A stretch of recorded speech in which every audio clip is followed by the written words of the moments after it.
Breaking news. Breaking news. Breaking news. États-Unis. Investiture de Joe Biden ce mercredi 20 janvier 2021. Quel programme africain pour le nouveau président américain? Merci de rester sur CNN. Breaking news. Breaking news. C'est l'une des décisions qui pourrait définir la politique étrangère de Donald Trump. L'interdiction faite aux citoyens de plusieurs pays musulmans, notamment africains, d'entrer aux États-Unis. Donald Trump disait agir pour des impératifs sécuritaires, mais cette mesure a choqué le monde entier et elle sera l'une des premières à disparaître sous l'ère Joe Biden. Les années Trump ont été marquées par une chute des échanges commerciaux et des investissements privés des Américains en Afrique. L'une des causes serait la prédilection de l'ancien président sur les traités bilatéraux avec des pays comme le Kenya, plutôt que les accords régionaux plus favorables aux petites économies.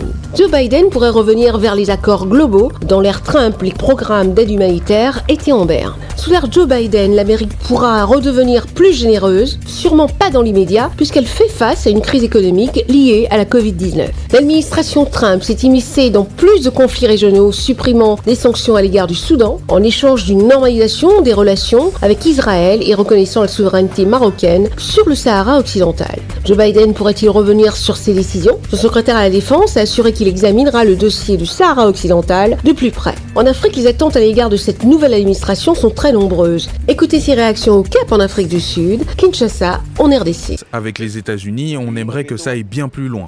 Pour que les Africains aient plus d'opportunités, ça serait bénéfique pour les États-Unis et pour l'Afrique.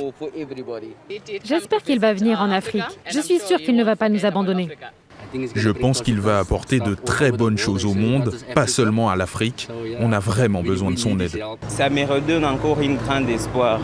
Parce que vu le président qui est passé, on a eu beaucoup de difficultés, nous comme étant Africains et Congolais, parce qu'il ne nous a pas donné beaucoup d'accès à l'Amérique. On a observé avec Donald Trump beaucoup de bavures en fait, concernant les Afro-Américains.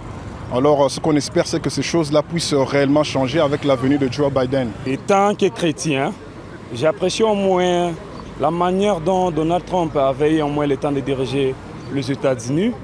Sauf qu'il y avait il était un peu trop agressif. Nous pensons que le nouveau président qui arrive, il va mettre fin à la guerre pour que nous puissions vivre comme des gens.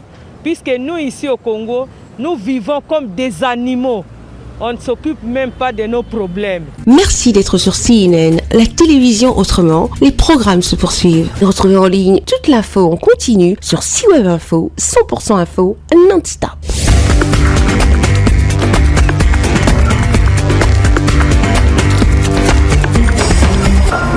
Breaking news. Breaking news. Sur CNN.